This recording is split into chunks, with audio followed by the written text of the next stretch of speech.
মধুপুর গ্রামের সকলে মিলে সুখে শান্তিতে বাস করত। সেই গ্রামে পুকুরের পাশে এক গাছে থাকতো এক পিশাচিনী ডাইনি।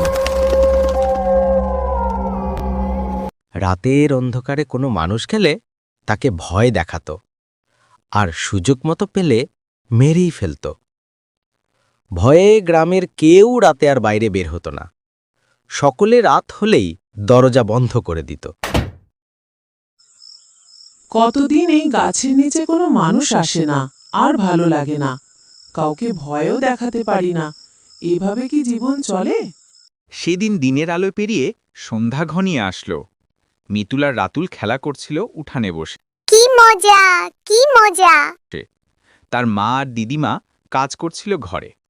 বৌমা, তুমি কাজ রেখে ওদের ঘরে আসতে বলো, যে কোনো সময় ডাইনির নজর লাগতে পারে। হ্যাঁ, ঠিক বলেছেন মা, আমি এখনই বলছি। ছেলেমেয়েগুলো কথাও শোনে না। এত করে বললাম রাতে ঘরের বাইরে না থাকতে। মিতুল, এই রাতুল, তোরা ঘরে যা এখনই। তোর বাবা যদি এসে দেখে তোরা বাইরে, তাহলে কিন্তু তোদের কপালে দুঃখ আছে।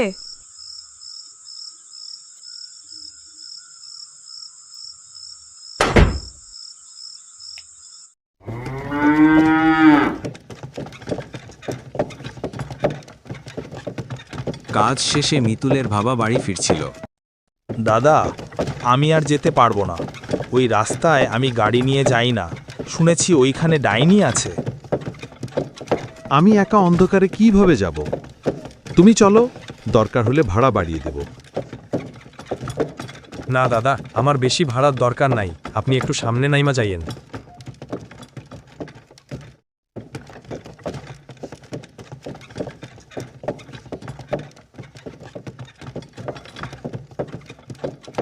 ডাইনি গাছের পিছনে লুকিয়ে লুকিয়ে দেখে একজন লোক আসছে তার গাছের নিচে।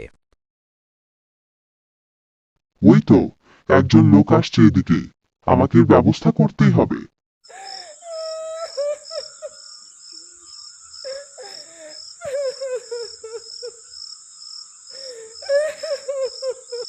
আরে, তুমি কে বোন? এই নির্জন রাস্তার পাশে কাঁদছো কেন? কি হলো, কথা বলছো না কেন?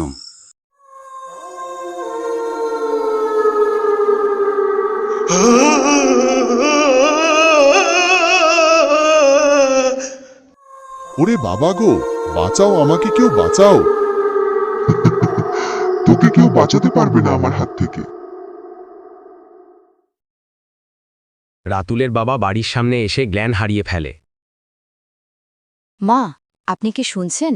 কেমন একটা শব্দ আসলো মনে হচ্ছে। আমিও শুনলাম। যাও দেখো তো বৌমা, কিসের শব্দ?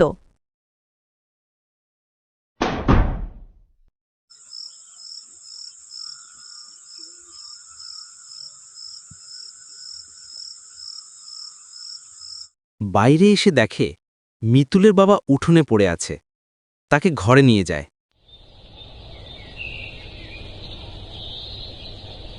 পরদিন সকাল হলে তার জ্ঞান ফেরে। কি হয়েছিল কাল আপনার? এভাবে উঠানে পড়েছিলেন কেন? আসলে কাল আমার সাথে যা হয়েছে তুমি শুনলে আঁতকে উঠবে। শুনো, তাহলে বলছি। তখন সে তার সাথে ঘটে যাওয়া ঘটনা সব বলতে লাগল।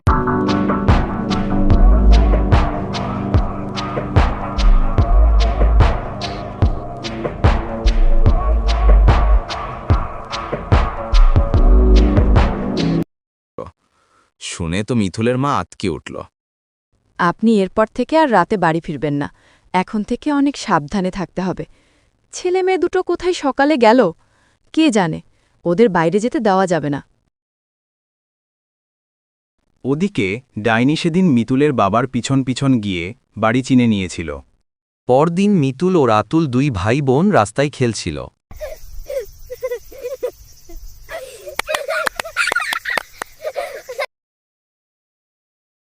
ডাইনি একজন বৃদ্ধা মহিলার রূপ ধারণ করল।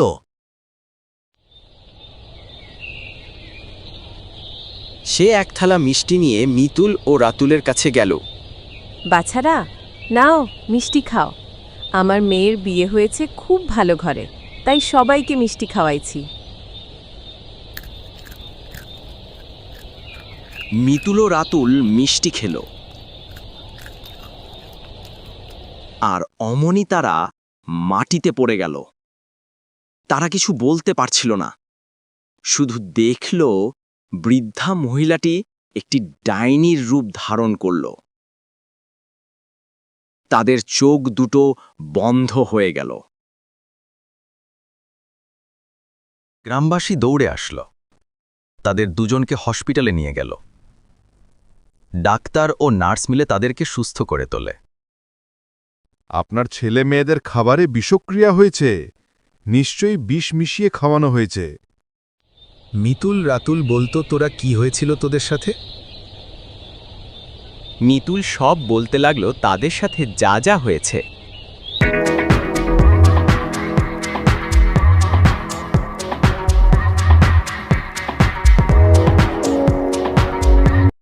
না, এবারে ডাইনির একটা ব্যবস্থা নিতেই হবে। মিতুলের বাবা গ্রামবাসীদের ডেকে সাথে করে নিয়ে আসলেন। তারা মসজিদের ইমাম সাহেবকে ডেকে আনলেন। ইমাম সাহেব ডাইনিকে ডাকলেন। তুই গ্রামের মানুষকে কেন কষ্ট দিচ্ছিস? কি চাস তুই? আমি এদের ওপর প্রতিশোধ নিতে চাই। কিসের প্রতিশোধ? শোন, তাহলে বলছি। আমি এই গ্রামের একজন সহজ সরল সুন্দরী মেয়ে ছিলাম। আমার চারকোলে কেউ ছিল না। আমি গাছগাছালি দিয়ে ওষুধ বানাতাম। সেই ওষুধ খেয়ে অনেক মানুষ সুস্থ হয়েছিল, কিন্তু একদিন এক বৃদ্ধা মারা যায়। তার দোষ গ্রামবাসী আমাকে দেয়, আর আমার বাড়ি ঘরে আগুন দিয়ে আমাকে ঘরবন্দি করে মেরে ফেলে।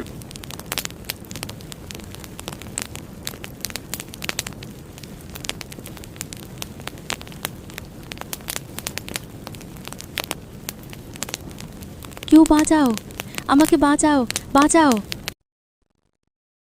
মানছি, তোর সাথে অন্যায় হয়েছে।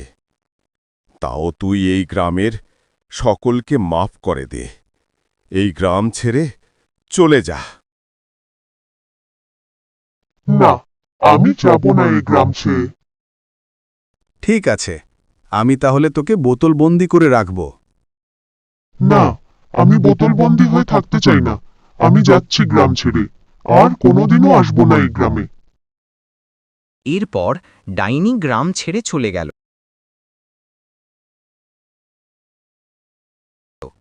আর গ্রামে রাতে বাহিরে যেতে কেউ ভয় পেত না।